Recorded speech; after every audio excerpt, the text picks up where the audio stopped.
Nou, dit is so lekker om vanaand saam met julle te kan wees op oujaar. Ons het vir mekaar heeltyd gesê, die jaar is besig om vinnig aan die einde te skiet en hier is ons nou. Die einde van 'n ou jaar, maar ook op die drempel van 'n nuwe jaar. 2025 het sy oorwinnings gehad, het sy uitdagings gehad, teleurstellings, gebroke drome, maar ook onverwagte genade. En as ek ons vanaand kan uitdaag met die vraag, watter soort jaar was dit vir ons gewees? Was dit 'n jaar om te koester, of was dit 'n jaar wat ons so gou as moontlik agter ons wil sit en vergeet?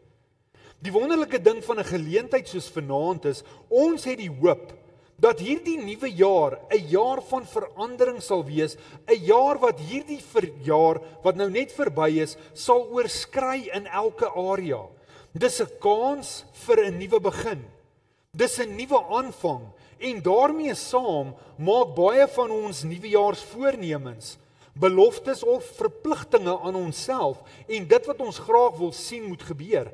Van ons beplan om bietjie meer te spaar, van ons beplan om fiks te word en daar's 'n klomp dinge wat ons beplan.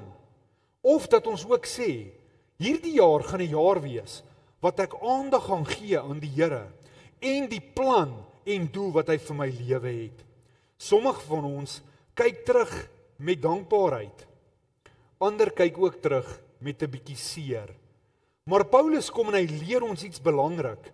'n Gesonde toekoms, 'n gesonde hoop vir 'n nuwe jaar begin met die regte perspektief oor die verlede.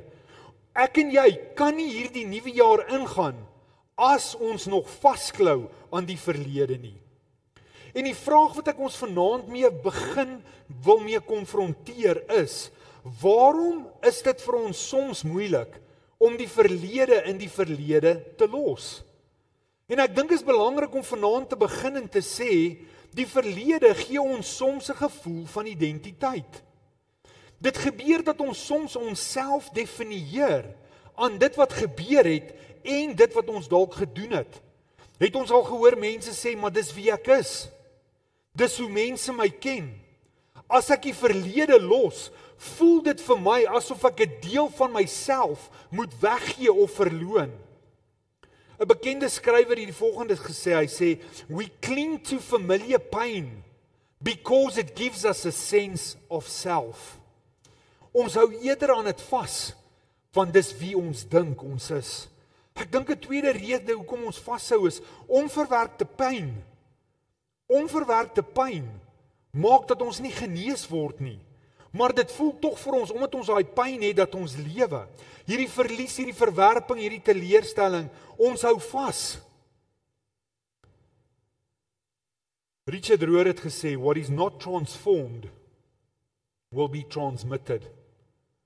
En wanneer ons aan daardie seer vashou, is al wat mense by ons beleef, hierdie brakwater, mara, hierdie bitterheid, hierdie seer. Soms hou ons vas en kan ons nie die verlede los nie, want ons is bang vir die onbekende toekoms. Jy sien, ons is gemaklik in dit wat ons ken, maar wat van as ons? Wat gebeur as ek my voete oor die boot sit? Wat gebeur as ek op die water wil loop en ek sink? Die verlede is bekend, maar die toekoms is onseker. Selfs 'n slegte verlede voel soms veiliger as 'n onbekende nuwe seisoen. Julle het al die gesegde gehoor, better the pain you know than the risk you don't. Ek dink soms skuld en skaamte skep hierdie innerlike kettinge. Wanneer ons nie weet hoe om vergifnis te ontvang of te aanvaar nie, bly ons vasgevang in selfveroordeling. Het jy al iewers deur hierdie verloop van hierdie jaar vir jouself gesê, as ek maar net anders gekies het? Of dalk gesê het, ek verdien nie beter nie, as gevolg van die dom besluite wat ek gemaak het. Maar hoor hierdie stelling. Shame keeps us focused on who we are, instead of who God is busy making us. Die feit dat ons so vashou aan die verlede, maak dat ek en jy nie kan sien wie ons is, en hoe ons getransformeer is in sy beeld nie. En dan natuurlik trots en beheer, maak dat ons nie die verlede wil laat gaan nie. Sommige van ons hou vas, omdat ons eerder reg wil wees, as gelukkig wil wees, omdat ons nie vry wil wees nie. Trots hou vas aan menslike suksesse, maar bitterheid hou mense vas aan onreg. Jy sien, trots sal eerder bly in dit waar dit is, as om oor te gee aan sy beheer. En vanaand wil ek vir ons 'n skrifgedeelte, en julle is welkom om saam met my te volg op die skerm, voorhou in Filippense 3, waar Paulus kom en hy ons uitdaag, en ons gaan lees vanaf vers 7, hy sê, maar wat eers vir my 'n bate was, beskou ek nou as waardeloos ter wille van Christus, ja nog meer, ek beskou alles as waardeloos, want om Christus Jesus my Here te ken, oortref alles in waarde. Ter wille van hom het ek alles prysgegee, en beskou ek dit as verwerplik, sodat ek Christus as enigste bate kan verkry, en een met hom kan wees, vrygespreek, nie omdat ek die wet onderhou nie, maar omdat ek in Christus glo. Dit is die vryspraak wat God gee, omdat 'n mens in hom glo. Al wat ek wens is, om Christus te ken, die krag van sy opstanding te ondervind, en deel te hê aan sy lyding, deur aan hom gelyk te word in sy dood. In die verwagting dat ek self deel sal hê aan die opstanding uit die dood. Ek sê nie dit dat ek dit alles al het, of die doel al bereik het nie, maar ek span my in, om dit alles myne te maak, omdat Christus Jesus my reeds syne gemaak het, nie besig is om te maak nie, alreeds gemaak het. Broers, ek verbeel my nie, dat ek dit alles al het nie, maar een ding doen ek. Ek maak my los van wat agter is, en ek strek my uit na wat voor is. Vanaand is dit vir jou en my krities belangrik, om nie ons verlede te ontken nie te maak asof dit nie bestaan nie. Ons herken dit, ons versoen daarmee, en plaas dit waar dit hoort, agter ons. 2025, en die besluite wat ek en jy gemaak het, is gemaak, dis gedane sake, ons kan niks daaraan doen nie. In die woorde van Filippense 3 vers 13, ek vergeet van wat agter is, en ek strek my uit na dit wat voor is.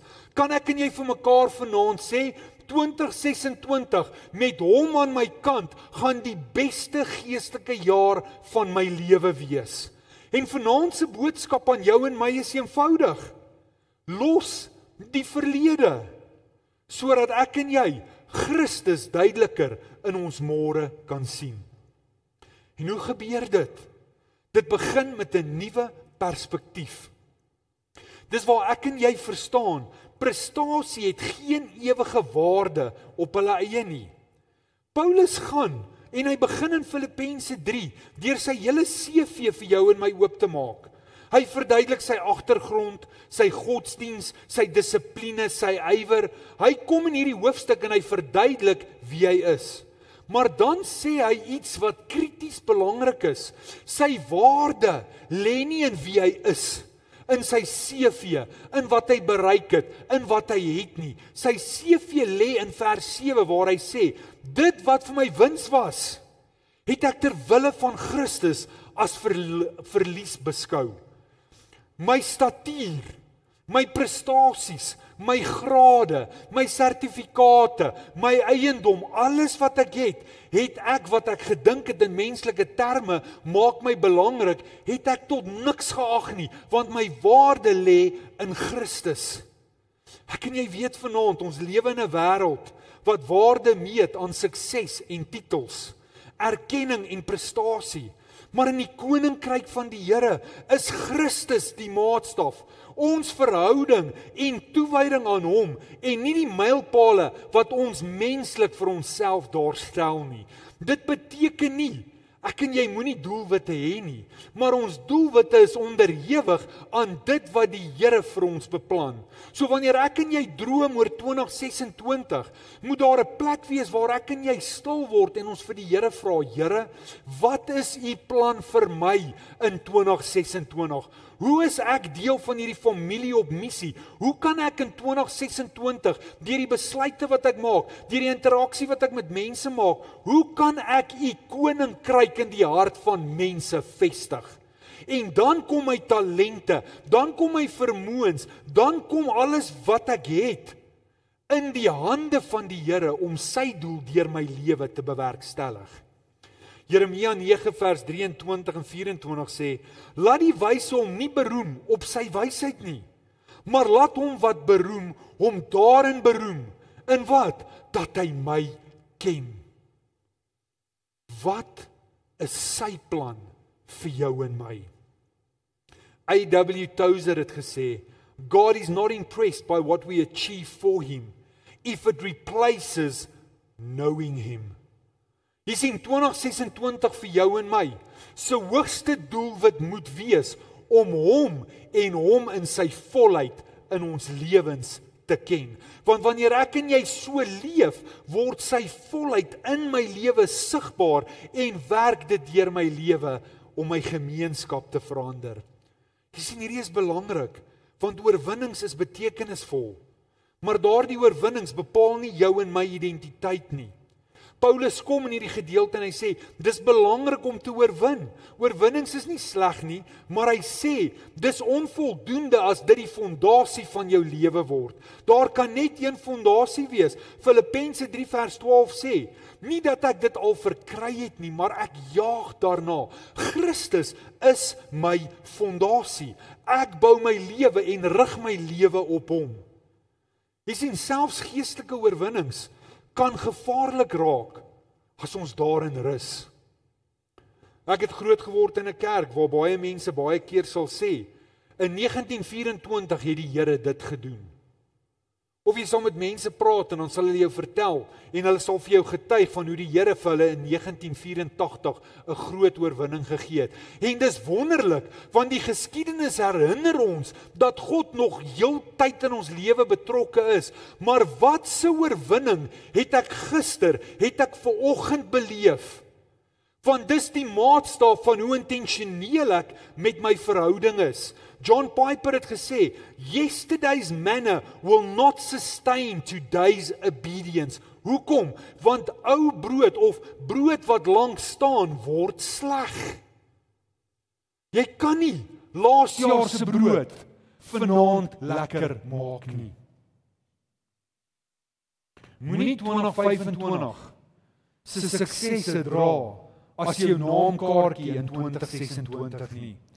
Christus het jou en my al reeds kom definieer en nie wat ek en jy bereik het nie. Ons verhouding en toewyding aan hom is die ware sukses wat ek en jy soek. Ek wil ons aanmoedig vanaand en ek weet dit klink baie keer eenvoudiger op die oor, maar ons het nodig om pynlike ervarings te los sonder dat dit boustene van ons lewe word. Ek wil dit weer sê, vir baie van ons was 2025 'n baie traumatiese jaar. Dit het gepaard gegaan dalk met seer, met finansiële uitdaging, teleurstelling en verlies. Dit het dalk vir jou op 'n stadium gevoel dat wanneer jy bid, dit vir jou voel of jy in 'n muur bid. Daar dalk 'n woestynbelewenis was, maar die wonderlike ding van 'n woestynbelewenis is daar altyd oases in die woestyn. En dan kom Christus en hy daag ons uit. In Jesaja 43 vers 18 tot 20 kom en hy sê, moenie net aan die vroeë dinge dink en by die verlede stil staan nie. Kan ek en jy opstaan en vorentoe kyk? Hoor wat sê hy, kyk, ek gaan iets nuuts doen. Dit staan op die punt om te gebeur. Julle kan dit al sien kom.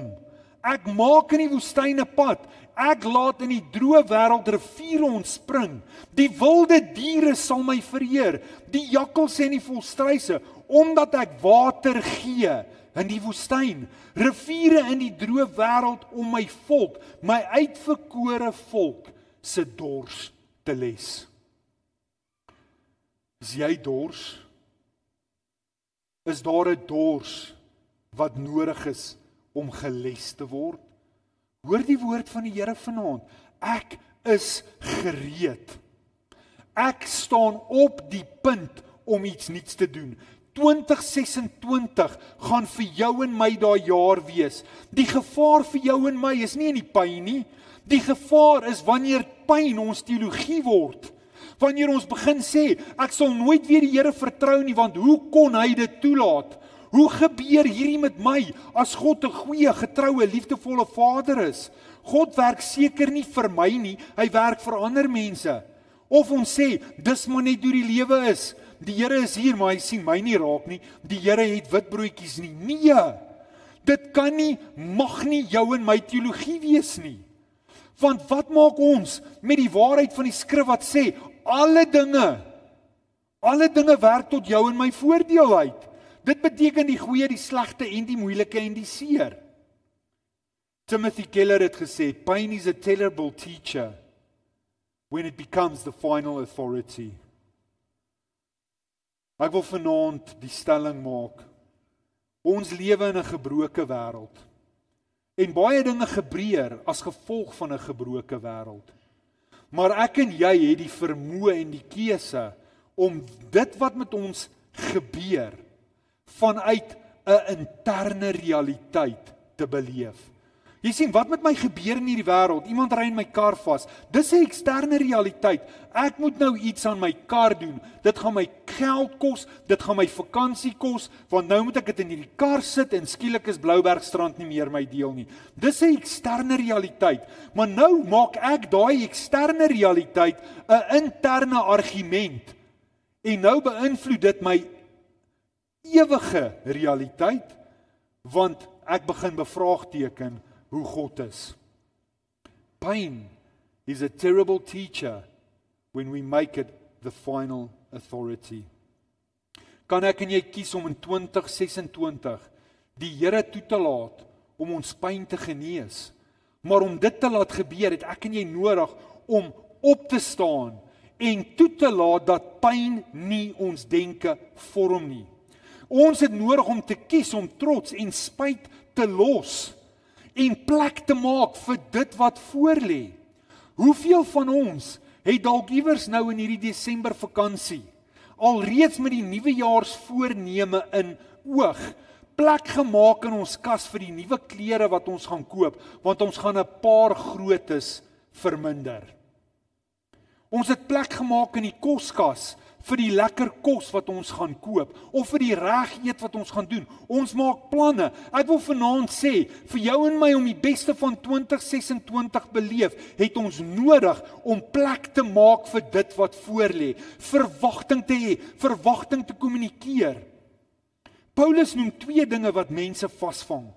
Trots oor wat was, en dan spyt oor wat nie was nie.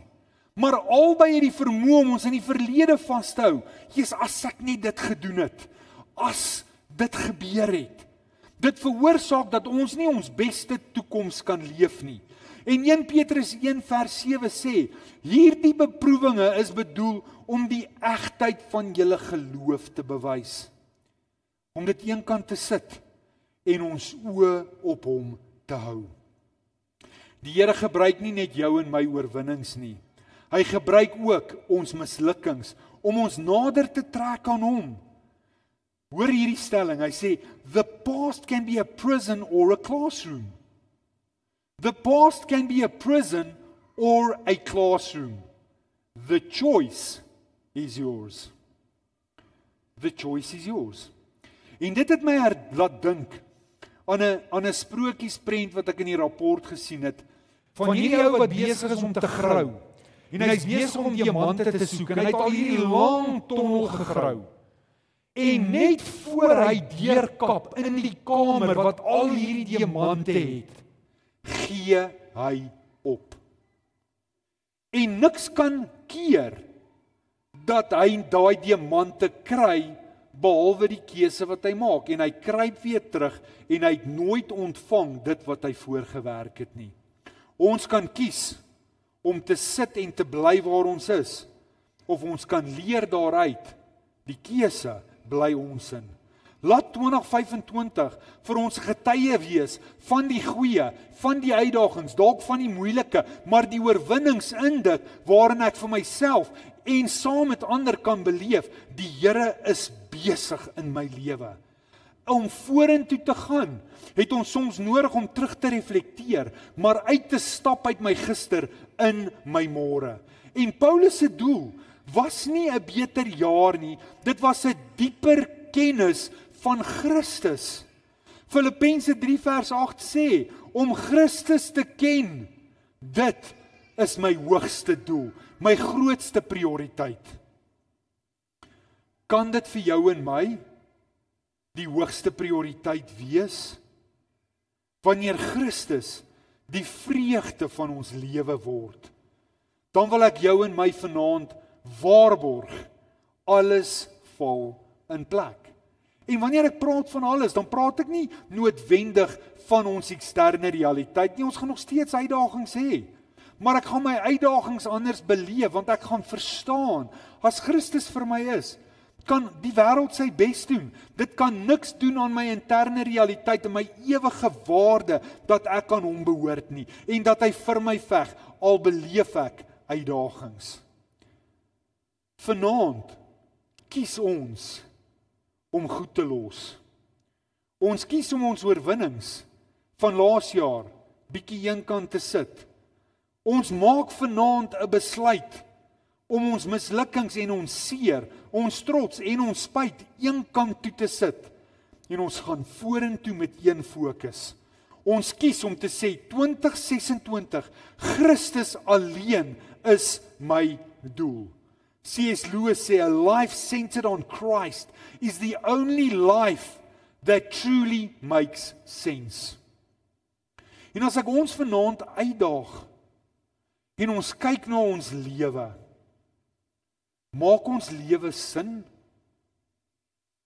As ek ons vanaand uitdaag, het ons al deur hierdie jaar op die stoel gesit, en vir onsself gesê, ons is besig met so 'n klomp dinge, en ek beleef in baie areas sukses, maar ek voel nog steeds onvervuld. Dan is dit. Want ware vervulling kom net, en ons lewe maak net sin, wanneer ons 'n Christus gesentreerde lewe leef. Prakties vanaand, hoe doen ek en jy dit? Hoe lewe ons 'n Christus gesentreerde lewe? Nommer 1, ek sluit doelbewus die verlede af. En ek wil jou vanaand 'n paar gereedskapstukke gee, wat ons kan gaan toepas. Gee die verlede 'n plek, sodat dit nie jou toekoms kan beheer nie. Dalk vanaand iewers, noem 3 dinge van 2025 waarvoor jy dankbaar is. Maar noem dan ook daardie 3 dinge wat jou uitdagings was. En dan kies jy deur gebed om dit vanaand aan hom oor te gee en nie weer daaraan te dink nie. Want ons grootste uitdaging baie keer is ons hou vas aan die goed, want ons dink oor en oor en oor en oor daaraan. En dit wat ons dink, beïnvloed ons hart. En ons hart beïnvloed ons gesondheid, beïnvloed ons bloeddruk, beïnvloed ons gemoedstoestand. 3 dinge waarvoor ek dankbaar is, en 3 dinge wat ek in my verlede gaan los en aan hom gaan oorgee. Hoe doen ek dit? Vestig ons aandag op Christus en nie op ons omstandighede nie. Jy het my al dit baie hoor sê. Ons het die vermoë om na 'n glas te kyk wat half is. En ons kies om te kyk of die glas half vol is of half leeg. Selfe glas. Perspektief verander die waarheid van daardie glas vir jou en my. Kies om op hom te fokus en nie ons omstandighede nie. Vorentoe kyk, begin met 'n nuwe fokus. Nie noodwendig nuwe planne nie.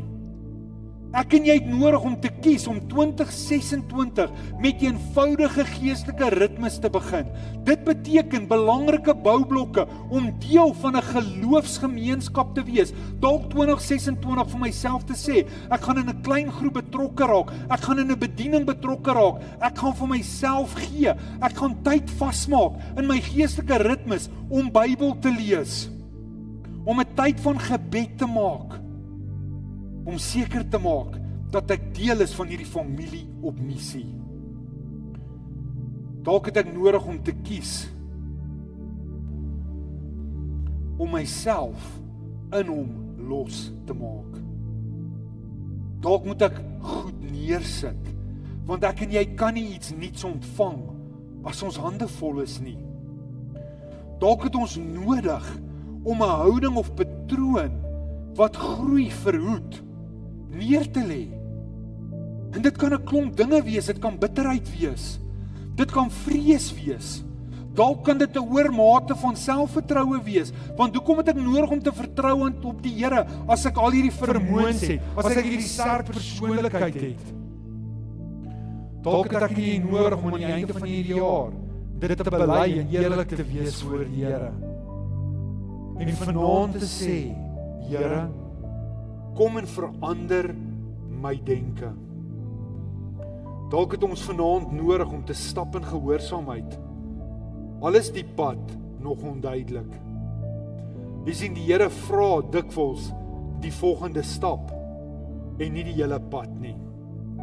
Jy sien, baie van ons worstel, ons dink by onsself, hoe gaan 2026 om uitspeel? Wat gaan ek doen? Die Here wil nie hê ons moet vandag of môre se probleme in vandag intrek nie. Al wat die Here ons vra vandag is om môre die eerste tree te gee en net te begin op die pad van dit wat hy vra. Al is dit nog onduidelik, al weet ons nie waar en hoef nie. Een klein geloofstap wat ek en jy weet ons moet maak, wat ons uitstel. Dalk sê ons vir onsself, maar ek wag om te hoor van die Here. Ek wil sekerheid hê. Ek wil nie die verkeerde ding doen nie. Ek wag vir leiding. Geloof is om te vertrou voordat ons alles verstaan. Voordat ons die volle prentjie sien. En dit vul ons baie keer met vrees. Dalk het ons nodig om te leef met 'n groter doel as net selfverbetering. Die doel vir volgende jaar kan nie net 'n beter jaar wees nie. Hoor my hart vanaand. Dit kan nie net 'n fisiese, praktiese beter jaar wees nie. Maar dit moet 'n dieper lewe in Christus, vir Christus en Christus deur my wees. Die vraag aan jou en my vanaand is, hoe kan ek mense beter dien in 2026? Wat het ek nodig om neer te lê en op te tel, sodat ek sy hand kan wees vir my gemeenskap? En terwyl ons kuier vanaand, weet ek die Heilige Gees kom en praat met jou en my. En weet ons vanaand maniere wat ons doelbewus ander om ons kan seën. Kan ons vanaand in die woorde van Filippense 3 vers 8 2026 'n jaar maak waarin ons leefstyl sê om Christus te ken. Om Christus te ken. Dit is my hoogste doelwit. Dit is my voorneme. Dit is my plan. Dit is my lewe om Christus in sy volheid te soek, te ken en te dien. En vir 'n oomblik wil jy jou nooi om saam met my net jou oë te sluit. En ek wil jou vanaand uitdaag. Ons het so 'n paar ure oor van 'n jaar. En dit is my altyd ironies, want al wat verander van nou tot en met 12 uur is die datum. Maar daai datum het so 'n noemenswaardige effek baie keer op ons. Kan ek ons vanaand uitdaag? Dis goed om drome te droom, praktiese drome te droom, maar kan ek en jy vanaand sê, Here, 2026, 'n jaar waarin ek Christus en Christus in sy volheid ken. Dit word die dryfveer, dit word die fondasie, dit word die manier hoe ek my besluite maak, dit word my alles om Christus te ken. En in die volheid van hom ken, my volheid vir hom te leef. En ek wil jou 'n oomblik gee om dit te bedink en dit te sê. Want hierdie aansluiting vanaand vir jou en my is die belangrikste besluit wat ons gaan maak vir ons lewe vorentoe. Dankie Here. Dankie Here. Aan die einde van 'n jaar, Here, kom ons baie keer in ons sê dankie tog dat ons net uit hierdie jaar kom. Of ons is gevul met dankbaarheid oor wat ons beleef het in hierdie jaar. Hoe ook al sy, vanaand sluit ons 'n hoofstuk af en begin 'n nuwe storie, 'n nuwe hoofstuk skryf. 'n Storie van hoop, 'n storie van verwagting, 'n storie van nuutheid. 'n Storie wat nie vasgevang is en vasgehou word deur dit wat ons in die verlede beleef het nie, maar 'n nuwe hoop en verwagting en oë gefokus op U. En my gebed vir ons vanaand is, Here, dat ons die stof sal afskud en die eerste tree sal gee in 'n nuwe plan, 'n nuwe visie, 'n nuwe duidelikheid oor dit wat U vir ons beplan. En dat ons sal vashou aan die woord en die beloftes vir ons. En ja, dalk tref ons 'n bult, dalk struikel ons dalk in die nuwe jaar, maar dis goed wat in die wêreld gebeur. Dit het niks te doen met U in ons en U wat vir ons is nie.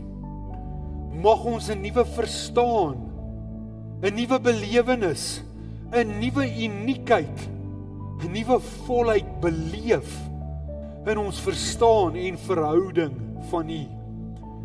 Dinge wat ons nooit van U geweet het nie, dinge wat ons nog nooit van U beleef het nie, dat ons dit in hierdie nuwe seisoen sal sien en sal beleef, en dat ons daardie volheid van wie U is in elke sfeer van ons lewe sal beleef.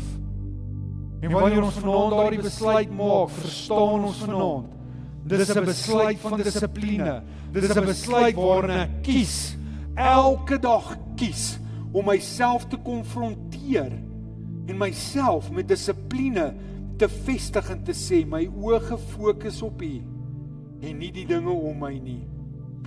My oë op hoe ek mense vir U beter kan dien en nie net na myself kan kyk nie. Myself te konfronteer dat ek deel is van 'n familie op missie om U koninkryk in die harte van mense te vestig. En ek eer U daarvoor in Jesus se